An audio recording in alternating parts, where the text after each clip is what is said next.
Welcome to the Project Zion podcast. This podcast explores the unique spiritual and theological gifts Community of Christ offers for today's world.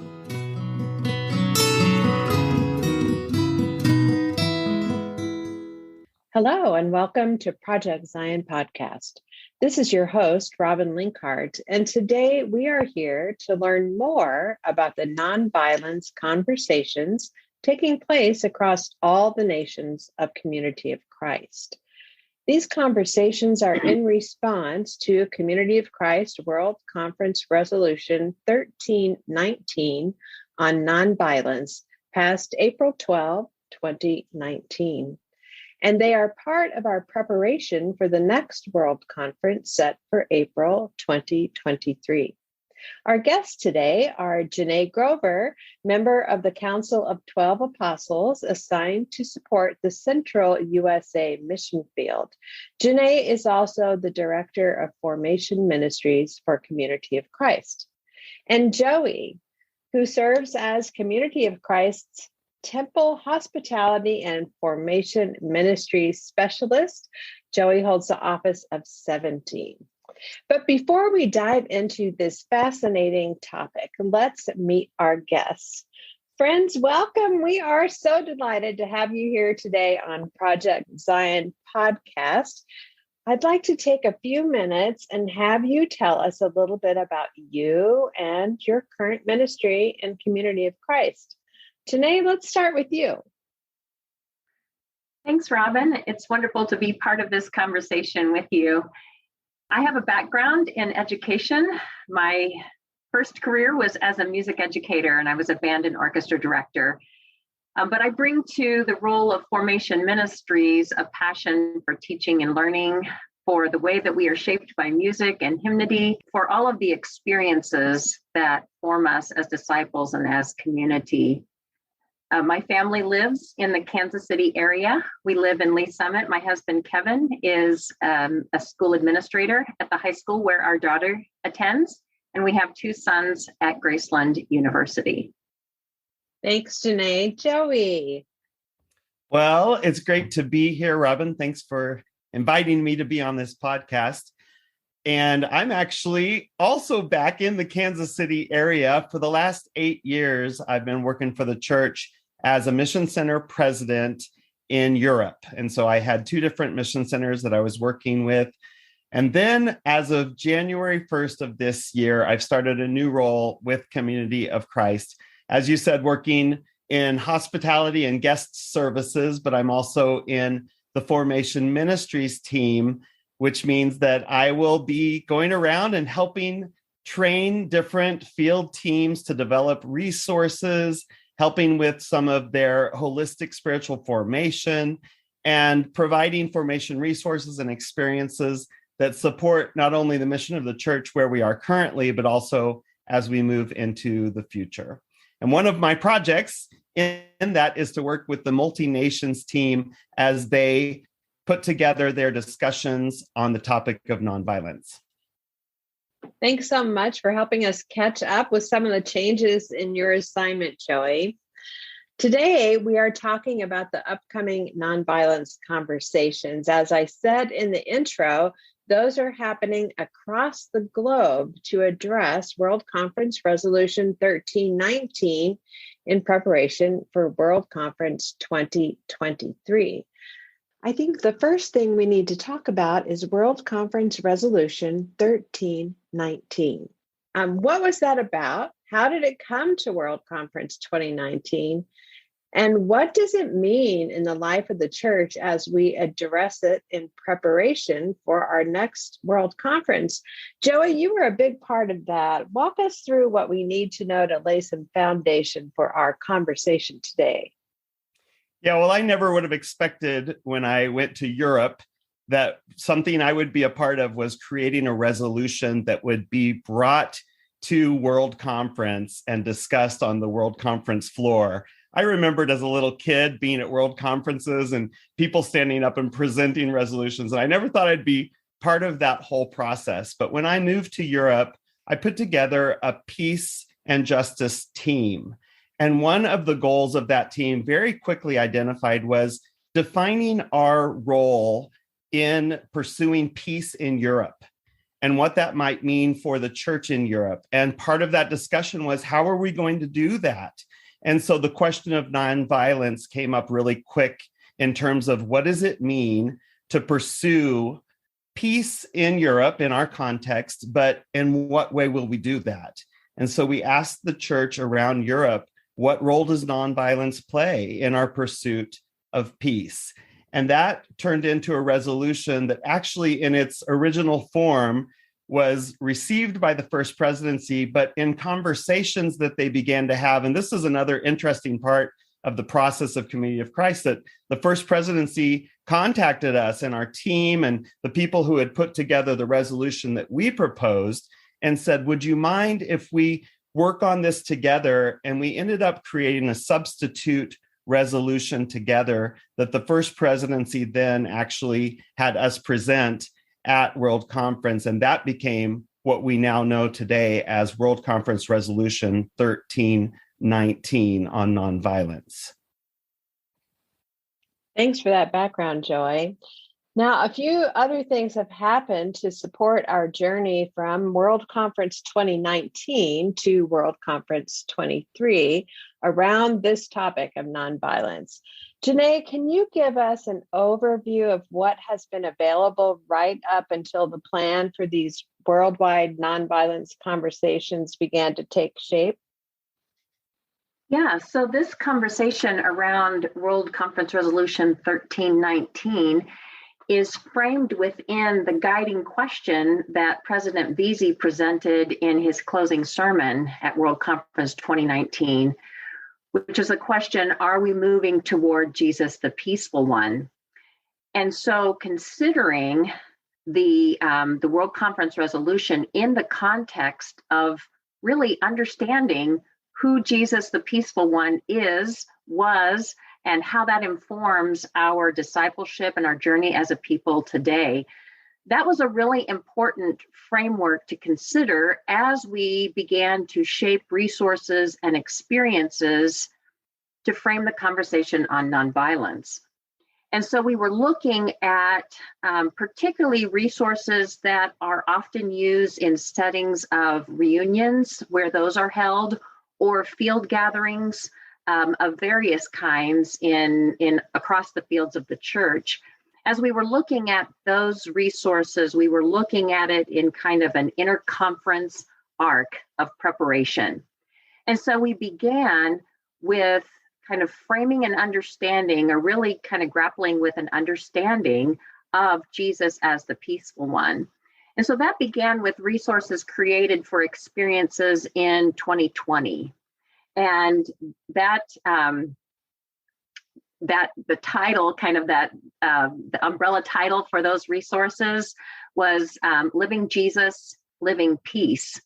And we drew from some resources that were already created, Tony Chavala-Smith's work, A Way of Life, as well as Sharing in Community of Christ and Choose Generosity. So drew from a lot of those resources in framing and understanding of Jesus as the peaceful one, which then led to resources created for experiences in 2021, which is Let Peace Dwell Here, where we began to look at nonviolence through different lenses. And I guess I should back up a little bit. In between 2020 and 2021, under the umbrella of Toward the Peaceful One, we had a series of articles in the Herald and then multimedia engagement opportunities. So there was an IGTV series that Matt Frizzell did. We had some Zoom platform connections for conversations with authors of the article that began to explore Jesus as the peaceful one a little bit more in depth and open up some conversations. And so those are all available for use still in a variety of settings, and it's under the guiding question or the Toward the Peaceful One series. So following the Let Peace Dwell Here, as we were thinking about experiences for 2022, and with World Conference being moved a year to 2023, Also, because of the pandemic, a lot of the opportunities for engagement in field gatherings or reunion experiences, or even just regular congregational life, was significantly disrupted or just shifted in different ways. And we wanted to make sure that the church really had an opportunity to engage in these important conversations and preparation materials that help us really frame the journey, the conversation, as we prepare for engaging in that further as part of World Conference 2023. So that is kind of a broad brush stroke, but we were looking at that as an interconference, as an arc of preparation that included multiple ways of engaging in the conversation. Joey, do you have anything to add what Janné has shared with us, and also through your perspective as Mission Center president of a mission center not in the USA during that time? Tell us what's happened in your part of the world. Yeah, well, like Janné said, those resources that have been developed, I think, lay a wonderful foundation. The series on Jesus, we can just kind of go over the life and the biblical stories that would point us in some direction. How would Jesus have approached this has been really helpful. And then, of course, all of the reunion materials that she mentioned are a great way for people to already begin to explore the topic and understand, kind of have a basic idea of where we are together in this movement, this faith movement, of our approaches to violence. But when I say that takes me back even to ILM, the International Leaders Meeting that we had the week before the 2019 World Conference, because we gather kind of a small selection of our international delegates representing people from all over the world to come together a week before we even meet for conference to make major decisions about the future of the church. And during that week, we figure out how to share our voice, how to have a part in the democratic system of speaking on the conference floor. But we also take time to learn together and to talk together and to hear testimonies together. And part of the most powerful part of that for me is we started a conversation around what is violence.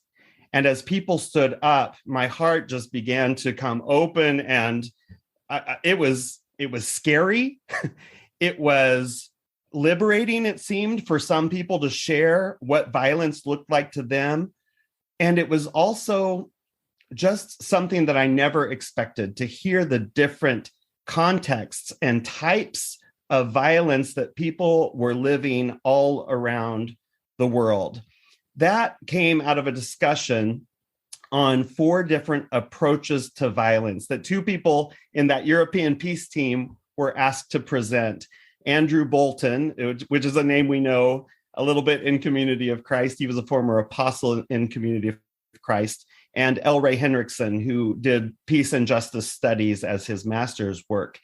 And they presented 4 different approaches to nonviolence, which is another resource that I'd actually say that people have out there. If you go to www.heraldhouse.org and you search nonviolence, you put in the search bar nonviolence, it's going to bring up a page. And if you go all the way to the bottom, you scroll down, you will find this resource that's available for approaches to violence. And that's just a wonderful start and basic foundational document for anybody to understand what are we talking about when we even talk about nonviolence or begin a discussion on nonviolence. Where does that start?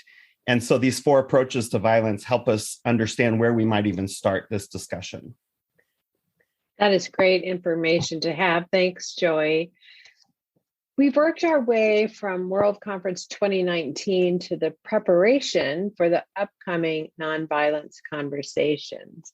I know both of you have a front row seat on that part of the plan. So now we want to hear all about how the plan evolved, all the pieces that are taking shape, and how this is going to roll out over the next several months. So yes, that process has evolved. Part of it, the nature of the timing, as well as the nature of conversations that we began to have in terms of what is most meaningful or most needed in fields to be prepared to have this conversation at World Conference in 2023. And so our initial response was to the First Presidency's invitation for the Council of 12 to engage the fields of the church in conversations about nonviolence. And initially, that was intended to help shape perhaps what needed to be in a statement or to get feedback from the fields. But as we formed a sub-team of the Council of 12 to look at how we might approach this across the fields of the church, it became apparent right away that there was really an importance to educate and prepare people for the conversation, much like what we had just talked about with the creation of the different resources, to be able to engage meaningfully with those resources a little bit more in depth, as well as to hear perspectives from across different contexts. And so that shifted from kind of informing a statement to more of an education and preparing us for the conversation, but also an intent to incorporate perspectives from different contexts, and so that we can hear different voices and different contextual understandings or experiences of violence as part of shaping our conversations. So our approach with these field conversations in the initial phase is to help educate, and as well as hearing voices across fields. So in the United States, we are having USA-wide field conversations. So rather than the 6 different fields in the US, we are having a cross-field opportunity to engage in conversation that will include education as part of our preparation for each of the sessions, and then an opportunity to engage with one another in different ways through an online platform in these conversations. And I'm going to let Joey say a little bit more about also kind of our endeavor to increase voices or to hear different perspectives. But one of the things that came out as we began advertising or save the dates or advertising these conversations in the US is, are these just for the US, or what if people join? Are they welcome to join? And of course, that only enhances our experience. We just wanted to be clear about kind of an intent of engaging different contexts in the preparation and in the conversation. But we really hope that this opens up to even greater and broader cross-field conversations as part of the journey. So I'll let Joey say a little bit more about kind of what's happening with the multi-nation fields and some of the other preparation work that we're doing in that regard. Yeah, Janné has kind of indicated this, but it became clear that our discussions probably needed to start a little bit more locally. And so that's why it is now up to each field how they handle that discussion on nonviolence. The resource materials that we're using are the same. We're actually using a blend of the 2021 reunion material, Let Peace Dwell Here, and those articles that are found in that material, at least the adult material that's available, to take those articles and also then add on a couple other things that might be helpful, not only some spiritual practices, but also other resources from other places and links to watch videos on, et cetera, to then help enhance that discussion wherever we have it. So I've been meeting with the multi-nations apostles, trying to identify and help them, support them in the preparation of conversations that they will have, because within their fields, they might have to have 6 or 8 or 9 different conversations in different languages just to make these first conversations ones where we really help identify what is the topic, what are the questions that are being asked. We'll present the different 3 definitions that I think that Janné's already brought up, the definitions on violence and nonviolence that we'll be using throughout our discussions, and those will be presented. And there will also be time for feedback to the First Presidency of what are these definitions? Are they sufficient? Are there any changes or suggestions you would have, even for the terms and words that we use to define what it is when we're talking about nonviolence, violence, and also nonviolent action, or our response to the violence that we see in the world. So right now, what I'm doing is just working to support the different conversations that we'll be having, and people are doing that in different ways. The team in Latin America is coming together with their leaders to figure out how they'll even put those discussions together and who they might invite into those discussions. And of course, in the Pacific, we have to figure out the different countries and their languages and the ways, because they don't all speak Spanish like they might in some of the Latin American countries. So there are some challenges to it, but it's also kind of exciting as people begin to come together to talk about the different contexts in which they live. And that came up in the discussions as well. I came into a Multi-Nations Apostles team meeting and hoped that we could kind of find a way forward together in that meeting. But even out of that, there were a lot of questions about, well, these are delicate, sensitive topics. And so I have just recently met individually with all of those apostles from the Multi-Nations team to talk about what are some of those things that we need to be careful of, and how do we make considerations and make sure that voices are not only heard, but also people are protected when they share about their different contexts of violence around the world. Joey, can you share with our listeners the different apostles in the Multi-Nations team and what part of the world they support? Yeah. So I had a conversation with Art Smith, who does, well, it's going to be hard if I'm not going to get all the nations, just so you know, but I know that Art Smith, he supports Canada, but he also supports Latin America in terms of the Dominican Republic, Mexico. Where else is he?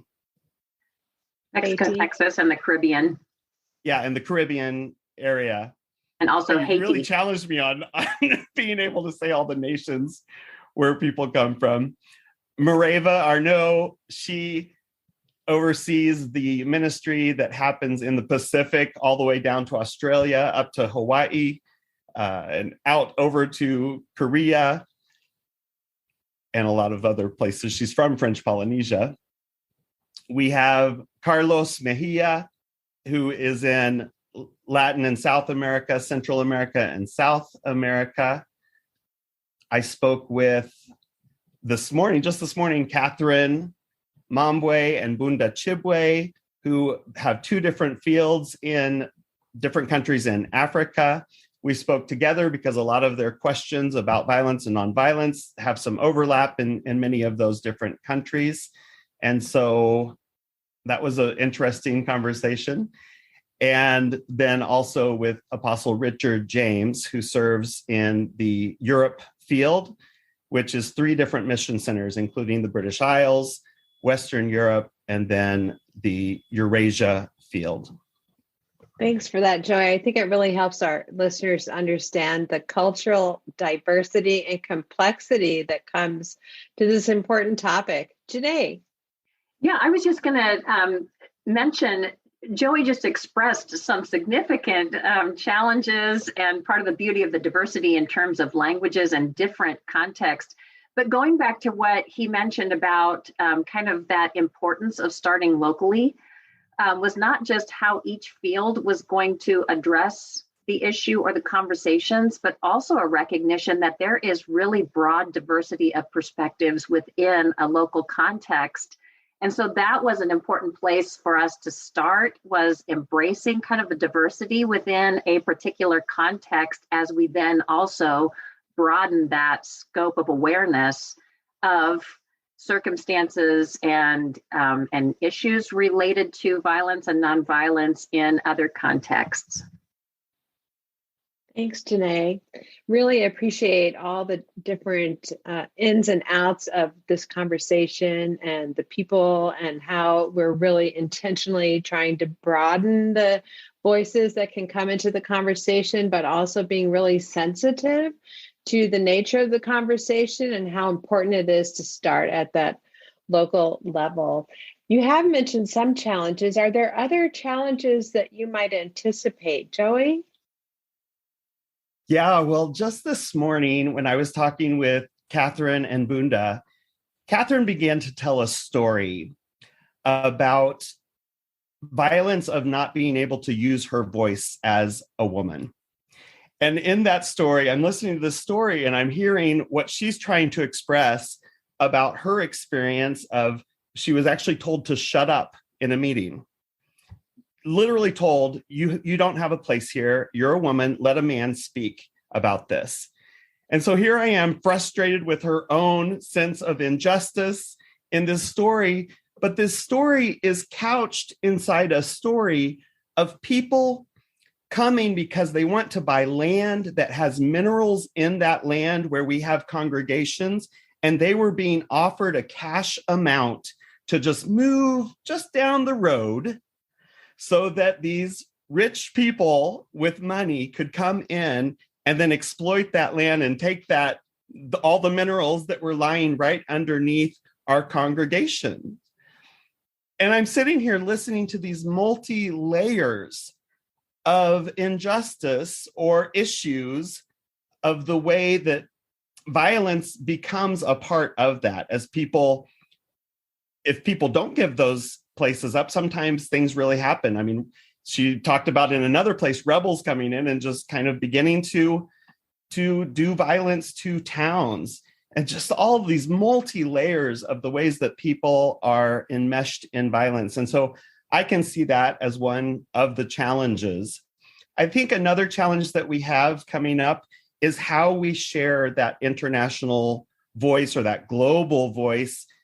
How do we hear the different contexts from around the world? And I've been asked to put together some videos or podcasts or some way of helping the church hear some of these different contexts of violence. And I know Janné and I have gone back and forth on what's appropriate to, how do we appropriately do that and share that with the church. The different apostles have certainly expressed how much they want to make sure we protect voices, that we would never put someone's face on a video or let them speak in a way that someone might find that and then they be thrown into jail or something worse might happen to them or their families because they've shared this perspective. If people want to speak out against their governments, how do they do that in ways that may not put someone at risk? And so these are some of the challenges that we're facing right now as we try to think, how do we share appropriately, but also make sure that the context that people from one location might not even be thinking about, that are contexts of violence for them, to make sure that those voices are heard and those stories are told and shared in ways that we can all have a broader understanding of what are the different contexts of violence as we consider, will we respond to those contexts of violence? And then we go deeper to say, how will we respond to these contexts of violence? And as we ask that question, is it possible to use nonviolence? And to what point might it be possible to use nonviolence? I know Stacey Cram has just done a PZP interview where she has talked about these different definitions of violence and nonviolence, and it would be helpful to go listen to that to get a broader understanding too of what the church is wrestling with or even the words that we use to define all of these things as we begin this conversation. Janné. Yeah, so just to build on what Joey shared, it has been powerful for my own personal formation to wrestle with this issue because I realize that I come to the conversation from a place of privilege.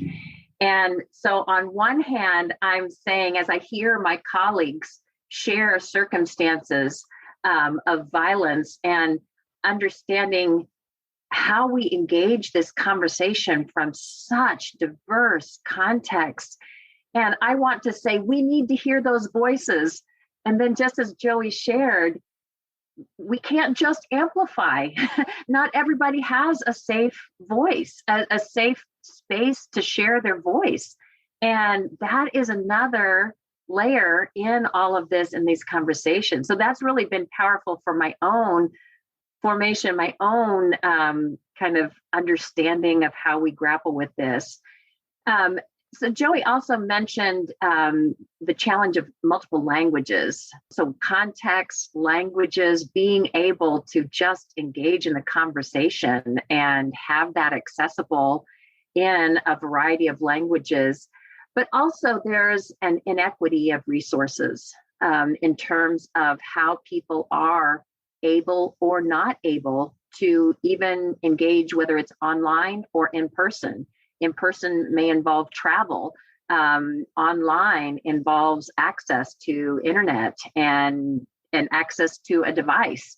And so that means that we have those challenges in terms of just access to the conversation.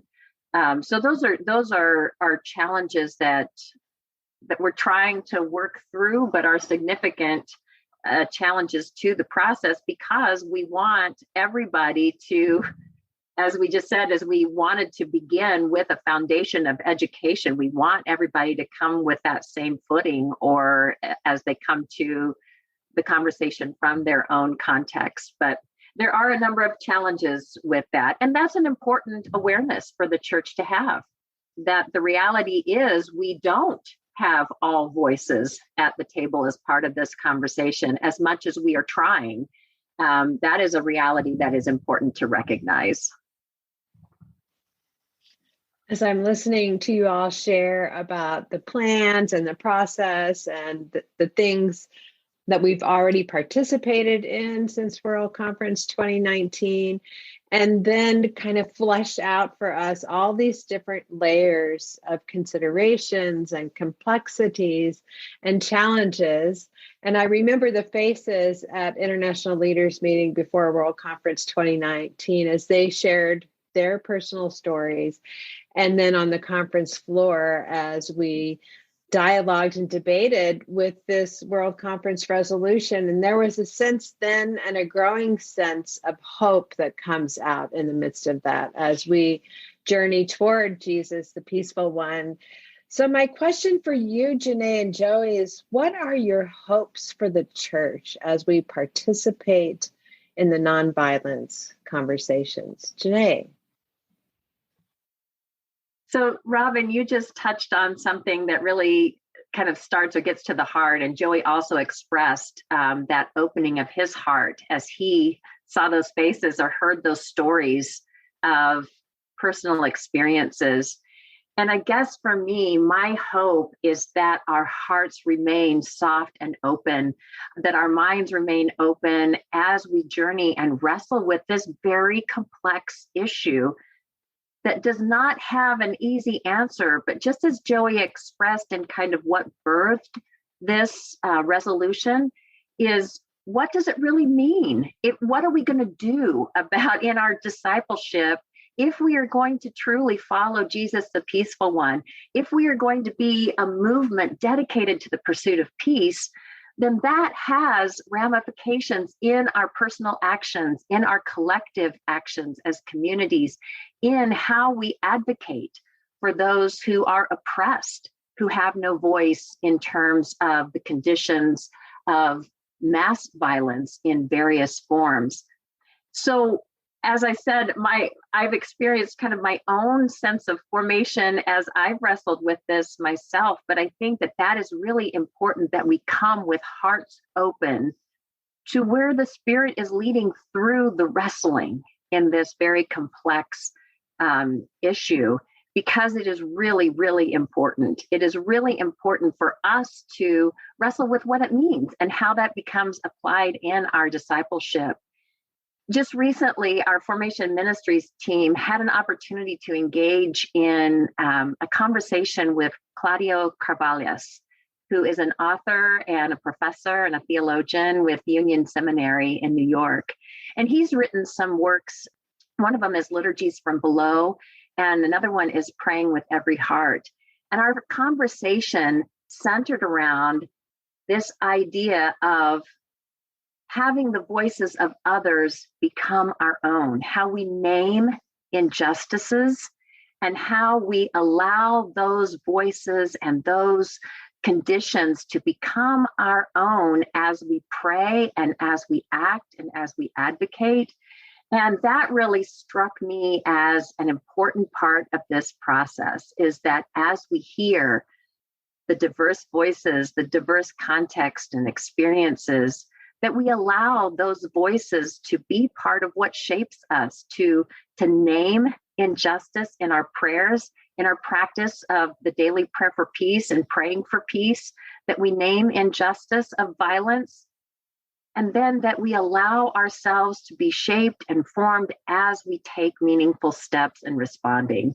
So all of that is to say that I hope that we can come to this not being limited by our particular perspective or context or experience, but that we can be open to the transforming power of what this means as we are shaped as a people together in this journey.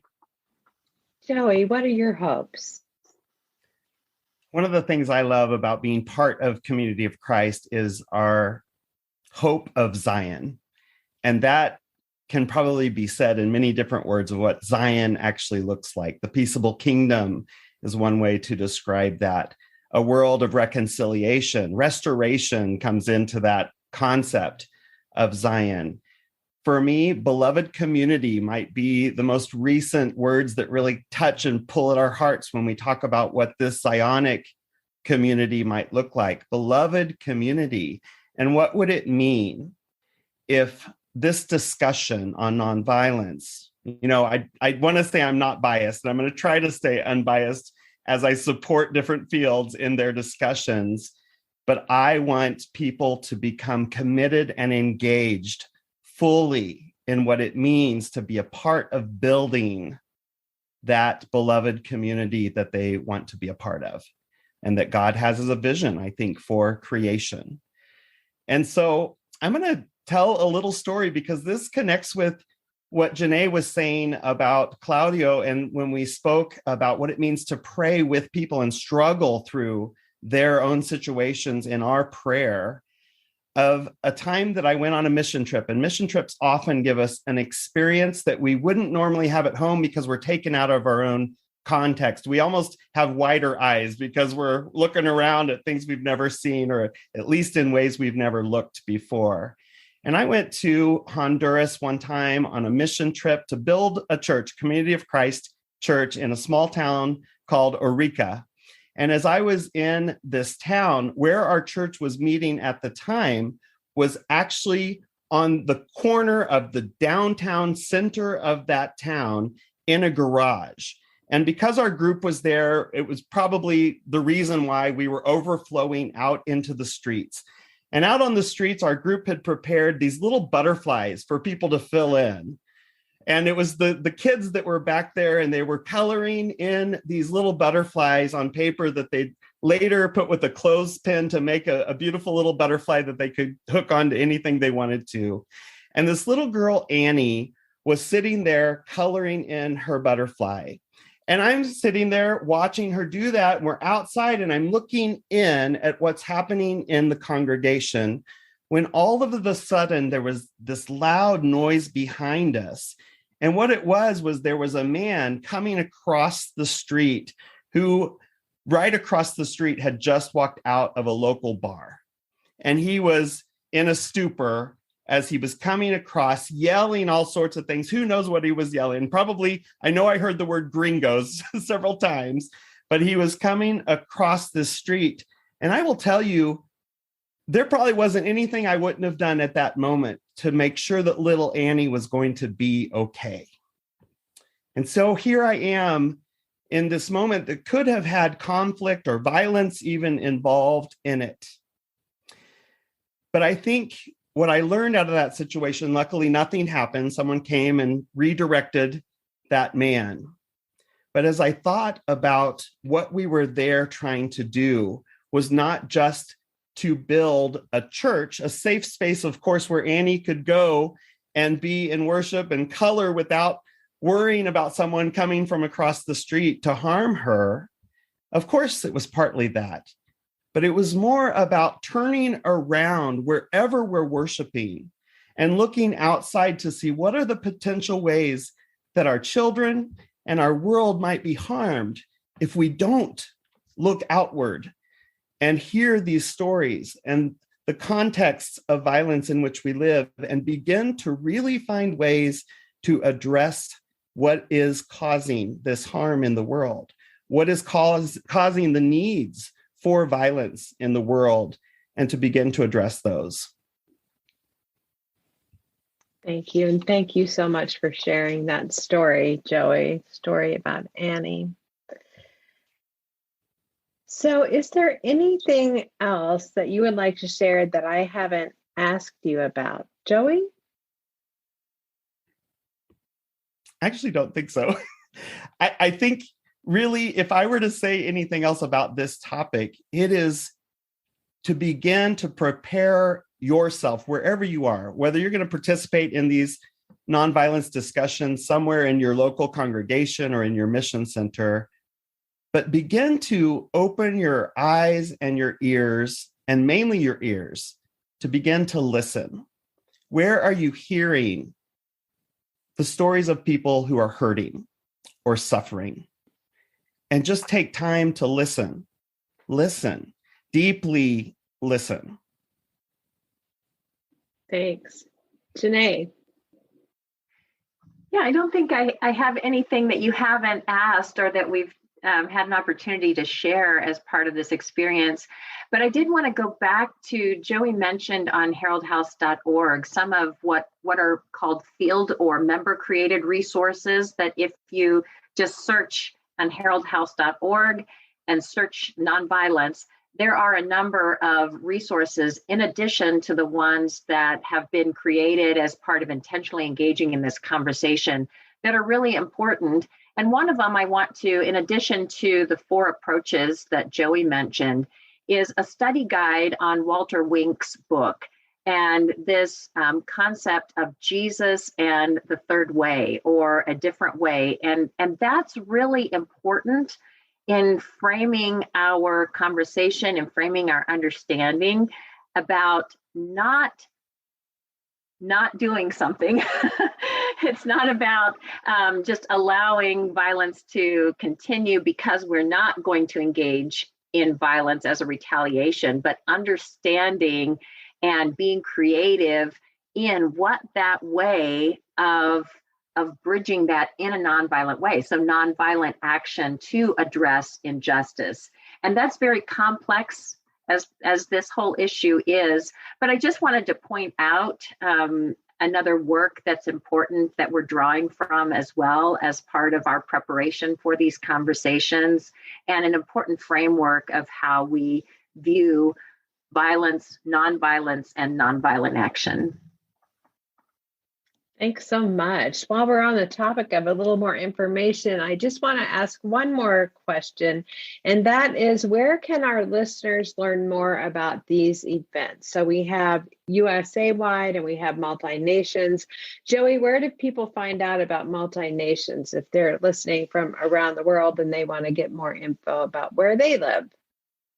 So hopefully that will be distributed in the different mission centers that we have around the world. That will allow that information to come in the appropriate language and to the right people for the right groups that will be having those discussions. But also, I do hope that we will be sending that information out through some of the world channels of media that we have. So that may be on Facebook and will probably also come in the e-news from Community of Christ once we have more detailed information about when those discussions will be held. Great. And so pastors and mission centers, I assume, will have that information across the world in the various locations. And Janné, what about the USA? Yeah, so we have already scheduled the conversations in the USA field. And that information in terms of how to register has been distributed to Mission Center leaders to share in their communication channels, as well as to share with pastors and congregations. And it will also be shared through Community of Christ social media channels and announcements. So I just wanted to highlight that it's not just going to be those conversations in the USA, but we will use that multimedia and multi-social media approach for advertising all of the conversations. In the USA context, you will get, as you see the information for registration, participants can register and then they will be automatically sent the preparation materials and the Zoom links for joining. So just want to uphold that it's important to register so that you have all of the appropriate communications and links to join. Thanks. That's really super helpful information. I also want to point out a few places right here on PZP where you can learn more about nonviolence. Episode 170, Nonviolence Resolution. Joey Williams is on that, along with Andrew Bolton and Elray Henriksen. Episode 456 with President Stacey Cram. Joey noted this early on in our interview, entitled A Journey Toward World Conference Update on Nonviolence. And then episode 286 on Creating Community, Move Toward Jesus with President Scott Murphy. That was back in 2020, earlier in our Journey Toward World Conference 2023, and exploring what nonviolence is and how we can move toward Jesus, the peaceful one. You can also look for all the Toward the Peaceful One interviews with the authors of the Herald Focus series on that topic. Joey and Janné, thank you so much for being with us today. And to all of you out there, thanks for spending time with us today, learning about Community of Christ's journey with nonviolence and our resolve to make a difference. And don't forget to open your ears wide, as Joey said, as we move into this topic in a very deep and conversational way as we listen to one another and learn more. This is your host, Robin Linkhart, and you are listening to Project Zion Podcast. Go out and make the world a better place. Take care. Bye-bye.